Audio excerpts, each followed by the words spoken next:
So good morning and welcome. My name is Lata Poonamalli. I'm the chair of the Faculty of Management at the New School, and I curate and host this conversation series, the Management Social Justice Conversation Series.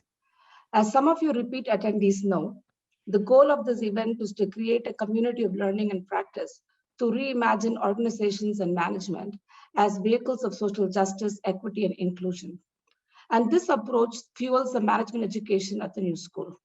In that context, I am pleased to announce that the state of New York has approved a new bachelor's program in management, leadership, and entrepreneurship. And this program actually uses the UN Sustainable Development Goals as the end point, that towards what, the question of managing for what, leading for what, we use the UN Sustainable Development Goals, that is the Global Development Goals and collective well-being. And so we're also working on a graduate program in management in which the same values of equity, justice, and inclusion are embedded in how we manage organizations. So this program imagines what a management education must be if this is not an overlay, but it is actually part of the DNA of the education and the management process. So to advance social justice, we need to work at different levels of organization. In this series, we have explored field level or institutional level factors. We have explored organizational level dynamics and design issues, pedagogy, individual leadership and skill building, and interpersonal relationship at all levels. And so we need the ability, the maturity, and courage to have frank and open discussions about those emotionally laden issues with historic legacies that are embedded in our shared human history. So at this point, I want to give a shout out to my amazing colleague, Dr. Sujata Jesudasan, who teaches a class on courageous conversations. And her class will start actually in a week. And she's also working on a book on this topic. And so we need to develop the capacity for relationship building to advance an ethos of anti-racism. And so to that end, this workshop will demonstrate and facilitate a series of conversations about race and ethnicity among the workshop participants. So before I hand it over to our workshop leaders, Nye Jones and Jackie Odashkin, both of whom I am proud to call my people and my friends, here are a couple of housekeeping instructions. This event is recorded and it will be shared informally as an informal video recording on my YouTube channel. And use the chat for talking with each other, with the panelists, and just have a very engaging conversation. But use the Q&A feature if you have questions for the panelists. And so over to you, Nye and Jackie. Welcome, everybody. Thank you very much.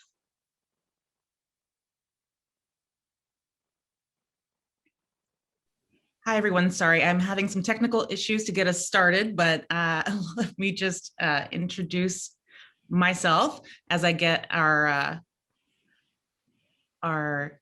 presentation up for you to see.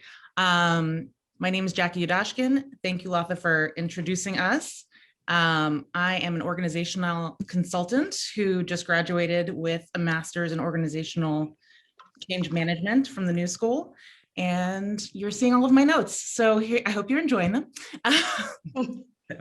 Sorry, here we go. So, like I said, I just got my degree in organizational change management, but I've been working my career mostly in communications, working in advocacy for LGBTQ rights, for people living with HIV, and for immigrant rights. And so it's been really lovely sort of meshing these things together as we move forward.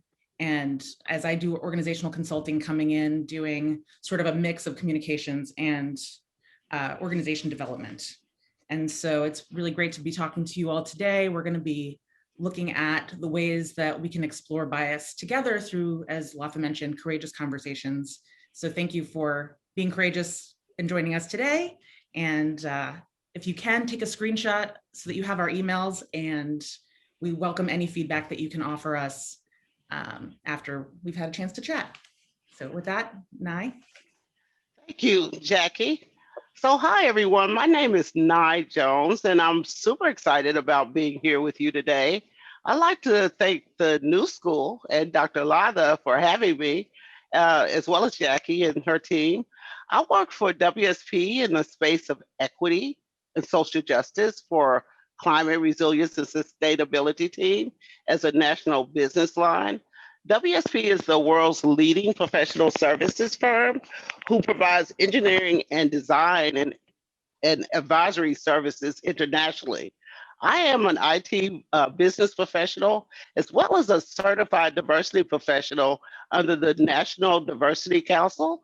I study diversity and inclusion at Cornell University with a focus on counteracting unconscious bias, diversity and inclusion at work, and fostering an inclusive climate and improving engagement, which has uniquely allowed me to accomplish a lot of amazing things, supporting a more inclusive society.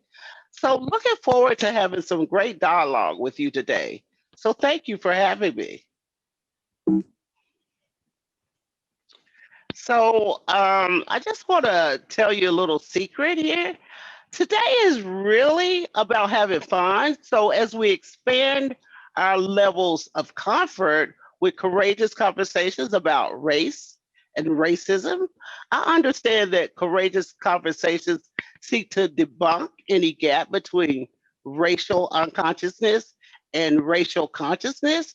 Sometimes it's hard to talk about race in many spaces, even when it comes to family as well.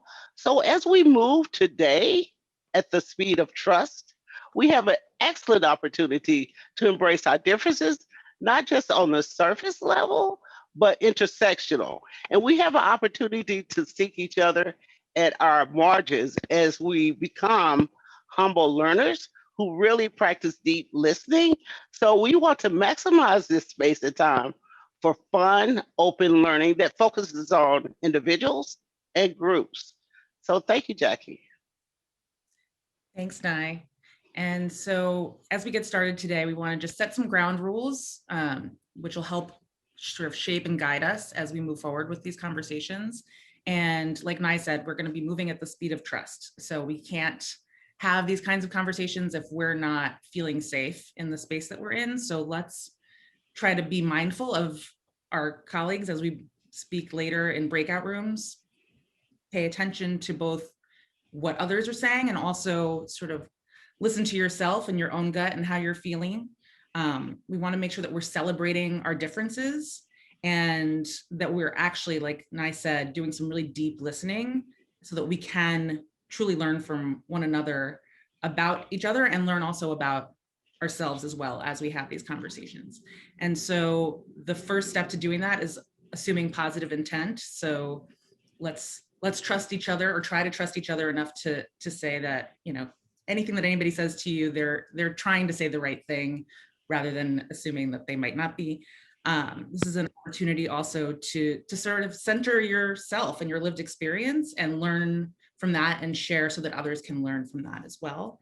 And all of this, we hope that you'll bring a curiosity to, right? So that we can really use this as an opportunity to ask some hard questions and learn from each other, and, you know, contribute at your own pace.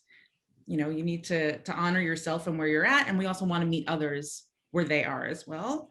And at the end of the day, how you feel is important. So listen to that, and thank you so much for being here. That's awesome. Thank you, Jackie, for sharing those ground rules. So let's warm up the room a bit because it's getting cold in here. Jackie and I are on the East Coast, so the climate is a little colder here. And so we want to break some ice. We'll just start with a poll here to determine where we are. So the first question is, are you ready?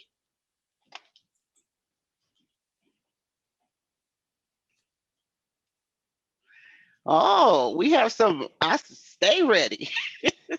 Love it, love it. Someone says, hold on, let me get my keyboard. I think I'm ready now. So it looks like I think I'm ready now is the majority of the group. So I guess we could get started with our next polling question. All right. So the next one is, how do you feel? And we got some options. I know I started the day off, I'm not gonna lie, a little bit rough this morning because my baby decided to have a party at 4 o'clock in the morning. But right now I am feeling energized to be here with you all.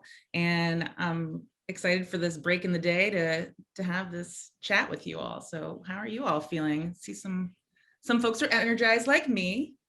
Some folks are understandably feeling a little nervous. I feel a bit of that as well when we have these conversations.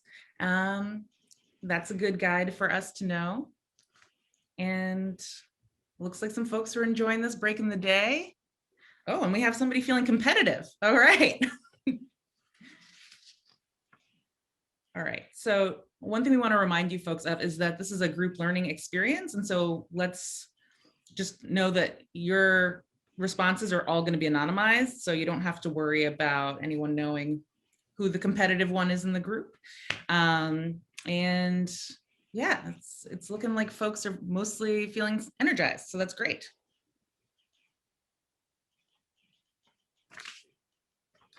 I think that means we might be ready for our first official poll question. What do you think, Nye? It sounds good. My PC is freezing. Oh, excellent. Yeah.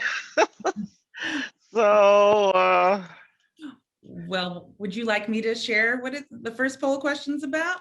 sure, please. All right. Sorry, guys. Maybe if I take off video.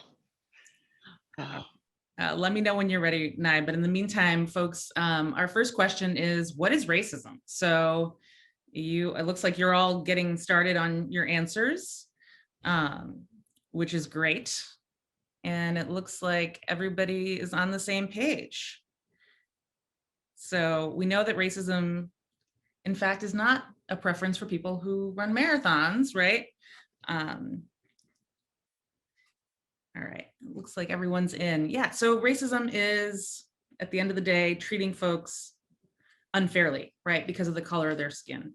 And so that is wrong and unfair. And we want to make sure that we are aware that that is a bias that we might be experiencing. Hey, now Right. Yeah, I apologize for that. So it really looks like we have a smart crowd here, Jackie. So we all know that racism is not about people who run marathons with a political issue that want to entertain us, right? So simply put, racism is really treating people unfairly just because of the color of their skin. And that's wrong, right? And unfair. So let me explain. I don't know if we have any former Boy Scouts or Cubs or Girl Scouts or Brownies. They were called at one time, but I remember a time when I was a Girl Scout and we were participating in collecting Girl Scout badges. And those of you who are familiar with Girl Scout badges, the Girl Scout Badge Award is a great way for girls to explore her interests and learn new skills and to remember every adventure and show the world that what she has accomplished, right? So I decided to collect a badge called Troop Performer, which is under the arts category. And when you earn this badge, you know how to organize a team of people and put together a performance. And earning this badge gave you an opportunity to learn what goes on in putting on a show. So I went through all the logistics of gathering the information for a show and scheduling the rehearsal. And when it came to selecting actors for the play, I wanted to act as well. So I'm just going to share the time frame because we're talking about the early 70s. And so my Girl Scout instructor told me that I could not play that part because the roles were supposed to be for other groups to play those roles. So at that early age, that really made me confused, sad, and angry. And so we all know that racism hurts and it's wrong. I cried to my mother, and we sometimes carry good and bad experiences with us and always remember them. But our life experience, including yours, is your expertise. So racism can get in the way of your personal goals, growth, and your intentions. You're not you don't only hold yourself back when practice those um, racism behaviors that sometimes come up if we're not familiar with them, but mainly you hold others and yourself back. So really unraveling racism, sexism, xenophobia, um, ableism, and any other bias that exists requires a collective effort of very thoughtful and deliberate people like yourselves. So thank you for taking that poll. And so now we're going to the next poll. Yeah, thank you, Nye. And thank you for sharing that story. It's so impactful and heartbreaking. So it's helpful to hear from you, and thank you for sharing. Our next poll is a question about what is ethnicity, and it looks like you all are jumping in. Thank you on that. And while you're answering this poll, we just want to, Nye and I want to acknowledge that it can be really scary, right? To acknowledge our own biases and to see some of the ways that we're sort of behaving in ways that we might not have even realized are potentially problematic, right? So we just want to say, like, we know that nobody here created these biases, nobody here created racism, but we can, as we work together, work to break down some of these biases and misunderstandings around race so that we can actually build things back up in the way that we want to see in the world that we're living in. So thank you for voting. It looks like we've got, the poll is closed, and so everybody is on the same page. We know that ethnicity is not about living in the same household necessarily as someone else, but it's really about a term that reflects the sort of cultural factors, nationality, regional culture, history, and language that bind people together. And so we have all kinds of different ethnicities that we see. So you could be Latinx, somebody of German descent, you could be Afro-Caribbean, Han Chinese.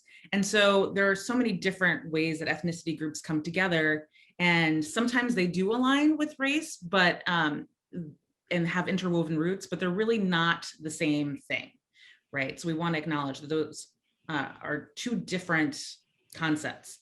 And so ethnicity is really expansive, but it doesn't cover everything. And now I think we're on to our next question, Nye. Wow, we have a real smart crowd here. So on to our next question. We also want to ask you, what is intersectionality? What is intersectionality?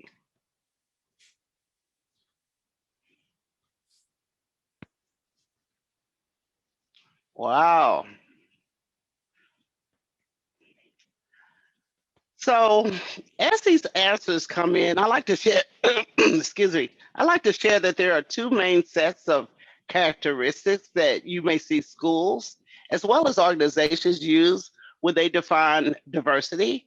And one is what people call those surface level demographic characteristics, such as one's gender, the race, ethnicity, age, national origin, your marital status, your sexual orientation, etc., right?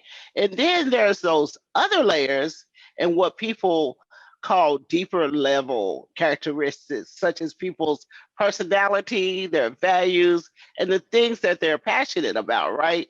And so both sets are assumed to influence the way people approach their work and learning and their life in general.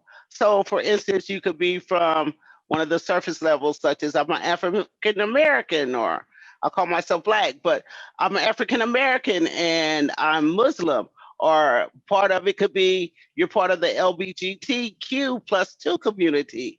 And all those overlapping of various of social identities, right? And so I think we're finished with the poll here. There was a few that said a port of coming to the lives to service the intersect, and that's also true in some cases. So I think we're ready for our next poll. Thank you. All right. So our next question is, what is bias? And so if we can pull that one up, that would be great. All right. Well, as we look at the question, what is bias, and answer that poll, I can tell you about an article that Nye and I were chatting about.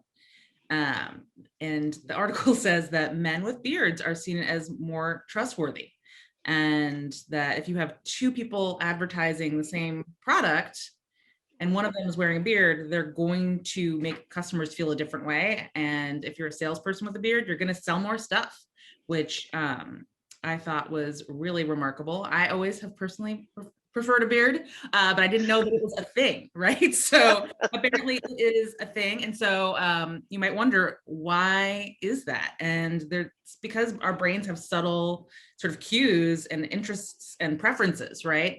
And so we don't even know about where they come from or what's going on. We just know, oh, that person has a beard, I trust them. And so as it turns out, Americans have a pro-beard bias. And so what bias really is just a tendency to prefer something. It's not inherently good, bad, or otherwise, it's just a preference, right? And so we have preferences about all kinds of different things, right? You might like certain kinds of flowers more than you like other kinds of flowers. You might, prefer a certain sport to another sport, or city to another city, country to another country, pencil to a different pencil, right? Like any number of things. And most of those things are not going to make the cover of the New York Times. They're not going to like end your marriage or your relationship. They're not really going to have that big of an effect. Maybe you'll have a little fight about roses versus daffodils, but like that's about it. But all this is to say that bias is really just a natural human tendency. And so it's something to remember that like we all carry different biases. And you shouldn't feel badly that you have a bias when you discover that you have a bias. What really matters is to acknowledge that bias and then what you do once you're aware, right? Right. So true. So yeah, bias, just so you know, is a preference for one thing over another. And that was our poll, and we're moving on. All right. So thank you for sharing that, Jackie. So now, sometimes the hardest part of this task is acknowledging that you even have biases. And so one of the things that I would like to share is that since I've been studying diversity and inclusion, I'm starting to recognize my own biases. And we all have biases because we didn't create, those beliefs. We kind of were taught these beliefs. And so one day I was actually going to a bank, and I was in a neighborhood. What happened was I was going to a store and they only took cash. So I had to go to a bank that was not in my neighborhood that I normally go to withdraw cash from the ATM. So I went to the bank and I put my card in the ATM, but I noticed that two other guys were coming to the bank, and it was two ATMs side by side.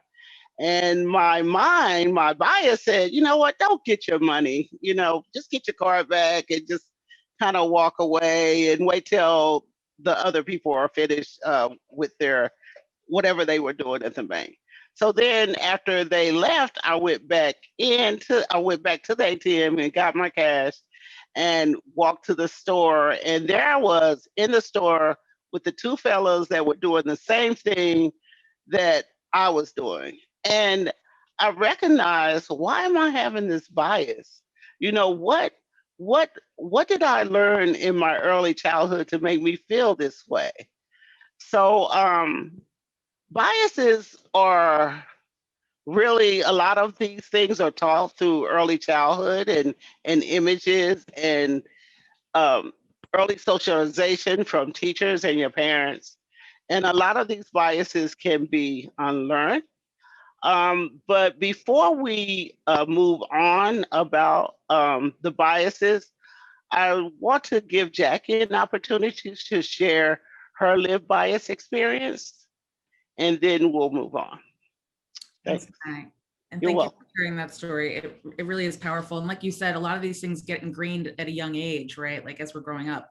So one story that comes to mind for me as I was growing up is my family are Russian Jewish refugees who came to the US, and we all lived in a community in Queens in New York that was sort of a mix of refugees from the former Soviet Union. And so I grew up sort of in the same building as folks from all over the former USSR, right? And as I was growing up, I would always ask questions like, oh, what, how are the Azerbaijani folks different from us? And, just sort of, kid being curious. And, I would hear these stories from my parents who I think meant well, but like, oh, like those people are like this and those people are like this. And, but like, we're from Russia, so we're better. And I was just like, really, are we? And as I grew up, I was just like, oh, I internalized all these things as all these differences as, and put values on them. Like, oh, like this is better. Like we do this better. And as I grew up, I was just kind of like, well, what makes us the way we do things better? Actually, I prefer the way that Georgian people cook, and I prefer this and that. And actually I found out, you know, I'm part Ukrainian, I'm part Lithuanian, I'm probably part all the other people that, you know, folks were talking trash about. And so I realized that I shouldn't put a value judgment about differences. And also sometimes these differences are completely made up. They're not real. Like there is no reason to think that, you know, someone who's Georgian is going to be different from someone who's Russian, who's going to be different from someone who's Lithuanian in certain ways. Like everybody's different and in their own individual way. And why not celebrate that rather than stereotyping? So I have now learned that whenever I start thinking that way, I need to check where that's coming from and try and sort of move in a different direction. So. Wow, thank you for sharing that story, Jackie. Thanks. You know, it goes down to our brain. Our brain kind of sorts all these beliefs through, and they're very helpful, right? Because if you see a lion or a tiger, of course you're going to have the bias that they're going to eat you or attack you. So biases are important, but they also can get in the way. And biases blind us to the challenge that others face, like suffering through challenge that helps you build empathy for others in similar situations. So if you never feared being mistreated by the police because of the color of your skin, it can be challenging to fully understand the constant fear that haunts many people of color in their interaction with law enforcement. And so the starting point is, once again, it's really self-awareness. So please join Jackie and I as we watch this 2-minute video on why do people stereotype Black men. Ask your brain. Thank you, Jackie. So thank you for playing that video, Jackie. I guess at this time, we're going to break out into breakout rooms and give everyone an opportunity to discuss and collaborate about a couple of questions that we have on the screen. One is, what is your earliest memory of realizing you were somehow different from others based on one or more of the identities you hold? And the second question is, what did that feel like? So before you go into your breakout rooms, I want you to think about these questions. And then once you get in your breakout rooms, I want you to select one spokesperson for your team to report back when we come back and have a small debrief. And then we will continue on. Thank you. So I really think this was wonderful. I learned a lot. I hope everyone else can walk away with some awakening, some learning, something to share, something to think about, something to do. And until we meet again, Jackie, any closing words? Yeah, no, thank you to everyone. You know, I got to see how brave everyone was to share. And so thank you for doing that and putting yourselves out there. And I hope you also got to see that, like, you can share this stuff and it's not going to kill you, right? Like you can say something and actually get feedback from other folks saying that happened to me too. Like I kept listening to folks and be like, oh, me too, me too. And so no, like it's not something that you carry alone. Like we're all in this together. So the more we can have those conversations, the better. So thank you for being part of this today and for joining us. And thanks to the New School and everyone that's a part of this today. We're grateful. We hoped any feedback, please email us. And the last thing we want to say again is thank you. Thank you.